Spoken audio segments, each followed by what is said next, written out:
پیغمبر اسلام محمد مصطفیٰ صلی اللہ علیہ وآلہ وسلم اور امام جعفر صادق علیہ السلام کی ولادت باسعادت کے موقع پر کل رات دہلی میں جشن عید میلاد النبی کا اہتمام کیا گیا، جس میں ایران اور عراق کے سفارتکاروں، شیعہ سنی علماء دین، سرکردہ سیاسی شخصیات اور دینی مدارس کے اساتذہ اور طلباء نے شرکت کی۔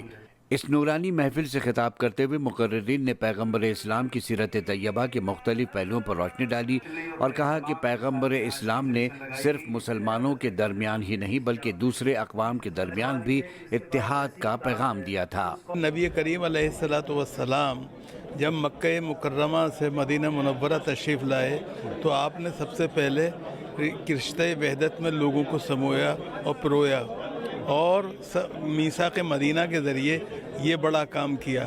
سوال یہ ہے کہ آج ضرورت اس بات کی ہے کہ شیعہ و سنی کا اتحاد نہ ہو، مسلمانوں کا اتحاد نہ ہو، بلکہ یہ اتحاد عالمی ہونا چاہیے۔ اس جلسے میں کہا گیا کہ آج دنیا جس بحران سے گزر رہی ہے اس کی اصل وجہ یہ ہے کہ ہم نے پیغمبر اسلام کی تعلیمات پر پوری طرح عمل نہیں کیا ہے۔ نبی پاک سے جو حدیث تھا کہ میں آپ کے سامنے دو چیزیں چھوڑ رہا ہوں، ان کی پیروی کرو، ان کو اچھے طرح سے تھام کے رہو کہ آپ کبھی گمراہ نہیں ہو جاؤ گے، تو ہم نے ان کو نہیں پکڑا اچھی طرح سے، تو وجہ یہی رہا کہ ہم گمراہ ہو رہے ہیں۔ اس دوران 26واں دو روزہ کل ہند حفظ و قراءت قرآن کا مقابلہ بھی منعقد ہوا اور ایران اور عراق کے قاریان قرآن نے جنہوں نے جج کے فرائض انجام دیے تھے، تلاوت کلام پاک سے پرشکوہ محفل کو مزید نورانی بنا دیا۔ مقررین نے قرآنی معنی و مفہوم کو سمجھنے کی ضرورت پر زور دیا اور کہا کہ انسانی زندگی کے تمام مسائل کا حل قرآن کریم میں ملتا ہے، جو بشریت کے لیے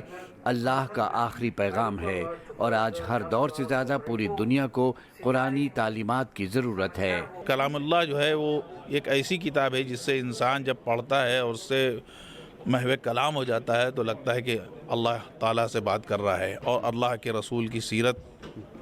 کو سمجھ رہا ہے۔ اس پرشکوہ محفل میں حفظ و قراءت قرآن کے مقابلوں میں شرکت کرنے والوں کو پہلے، دوسرے اور تیسرے انعامات اور توصیفی سند سے نوازا گیا۔ کیمرہ مین علی مہدی کے ساتھ شمشاد کاظمی، سہرالمی نیٹ ورک، دہلی۔ قطر کے وزیر اعظم اور وزیر خارجہ نے اپنے ملک پر اسرائیل کے حملے کی مذمت کرتے ہوئے